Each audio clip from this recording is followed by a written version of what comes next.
A pesar de todo, hoy día el experimento de Miller sigue presentándose en muchos libros de texto como uno de los grandes hitos de la ciencia de la evolución.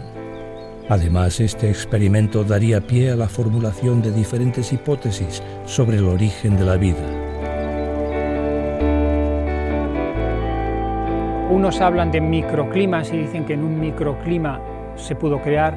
Otros hablan de extremófilos, es decir, de seres microscópicos que viven en ambientes extremos, como al lado de un volcán, pero no existe una explicación que podamos decir, esto es lo que creen los evolucionistas. Son solo tentativas y muy parciales, lo que dice este lo contradice el otro, o sea que no existe ninguna explicación de cómo surgió la vida, es que no existe, no hay.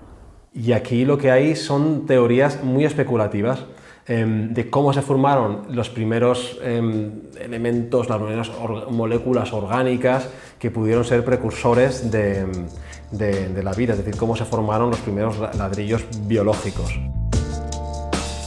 Así que mientras unos han especulado que las proteínas pudieron haber sido las precursoras de la vida, otros han postulado que la respuesta podría encontrarse en el ADN, el cual se habría desarrollado a partir del ARN. ¿Qué es, por tanto, el ADN? Todos tenemos en el núcleo de cada una de nuestras células un libro de instrucciones, que es el ADN.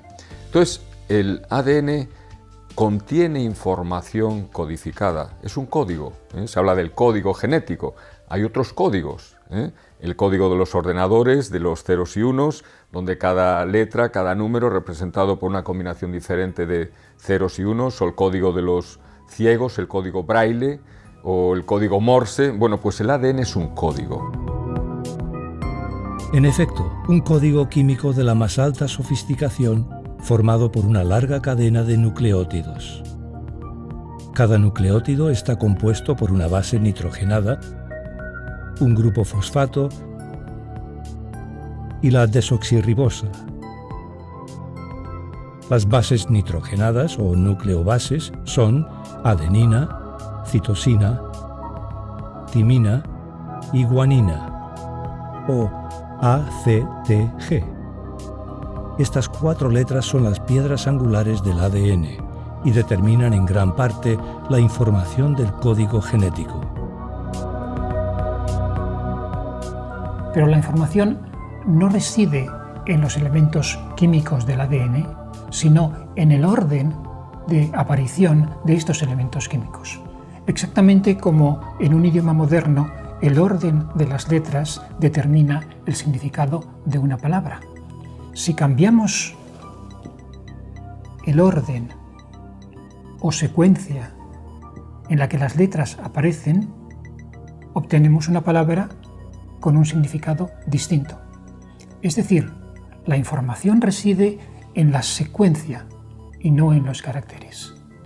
Esto nos muestra que la información genética procede de una mente inteligente, porque solamente una mente inteligente es capaz de expresar información y codificarla en una secuencia de caracteres.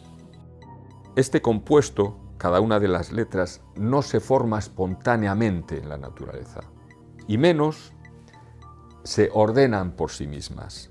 O sea que espontáneamente, aunque uno pusiese los nucleótidos todos juntos ahí, no formarían frases que pudiesen ser interpretadas y que pudiesen formar las proteínas correctas.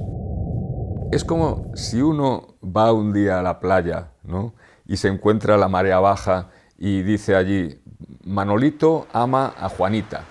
Bueno, primero no piensa que ese orden de letras lo organizó la marea subiendo y bajando o el viento, ¿no?, sino que alguien escribió eso, porque es comprensible, se puede entender lo que dice. Pues, ¿cómo se va a pensar que 3.000 millones de letras con frases perfectamente estructuradas van a aparecer por casualidad, sabiendo además que físico-químicamente no se enlazan de forma espontánea? Lo difícil de explicar o lo fascinante es el concepto de información dentro del ADN, porque información requiere de un código, de un lenguaje y de una comunicación, y estos son atributos que siempre están relacionados con una inteligencia. Lo difícil es cómo un proceso natural totalmente caótico es capaz de crear una información con sentido y con un propósito.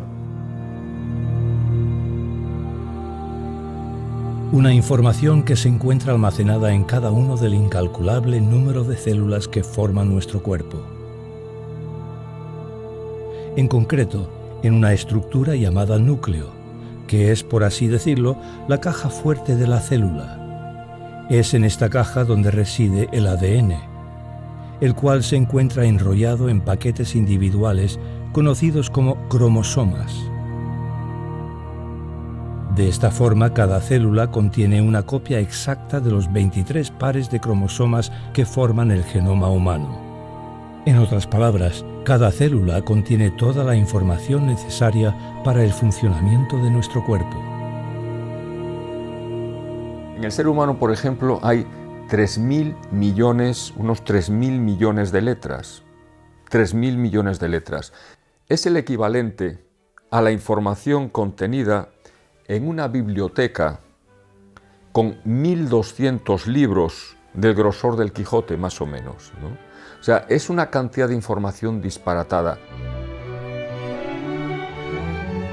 Para ayudar a minimizar el espacio, esta gran cantidad de información es enrollada alrededor de unas proteínas llamadas histonas. A su vez, cada histona está formada por 8 proteínas. Pero, ¿cómo se forman estas proteínas? Y todas las proteínas necesarias para nuestro cuerpo.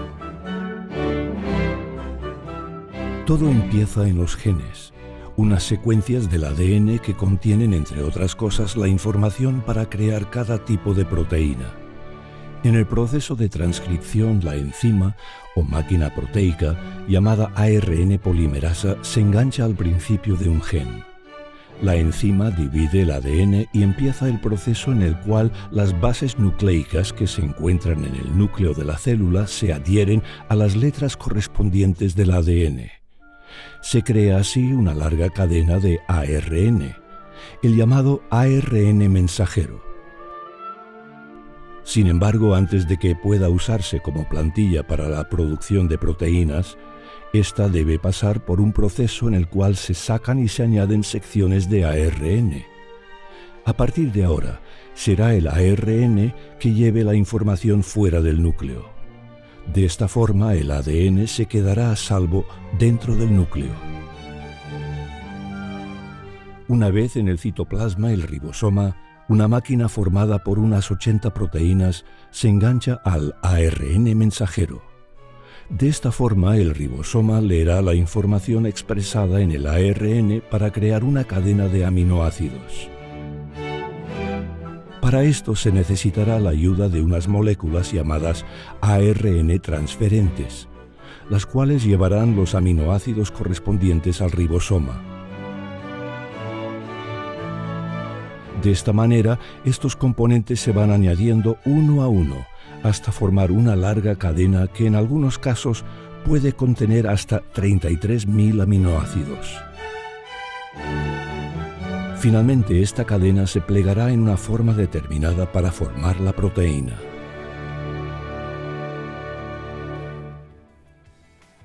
Para que un ser vivo pueda reproducirse, necesita información genética y proteínas. Por lo tanto, el origen de la vida es el problema de explicar cómo surgieron la información genética y las proteínas, que, manipulando la información genética, crean al nuevo individuo.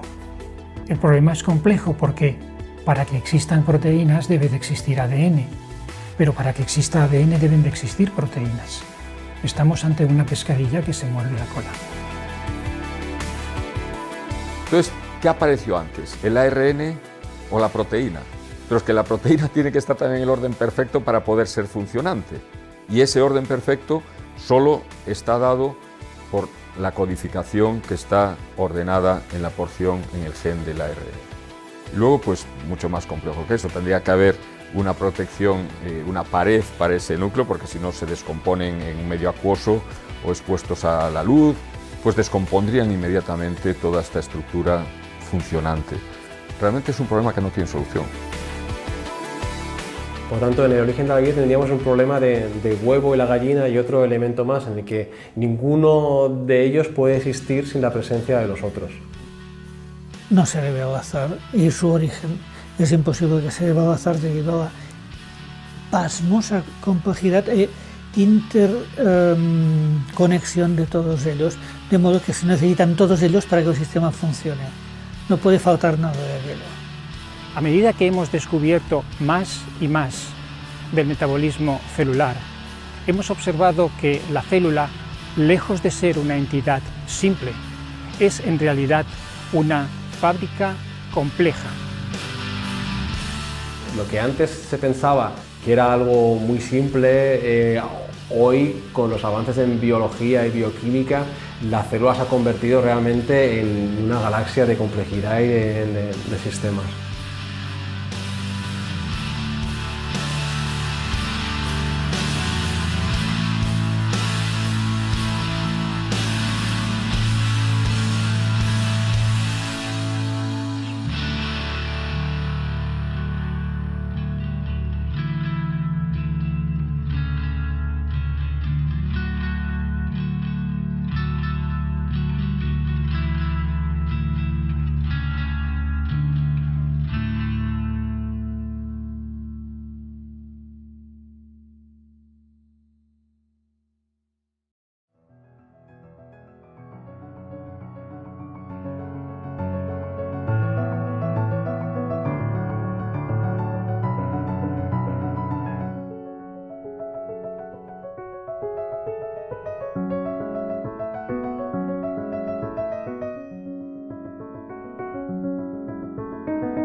Tengo tanto que contar, ¿por dónde empezar? El mundo es un lugar en el que se siente pesar. A pesar del aviso que ya dimos, no quieres escuchar. Y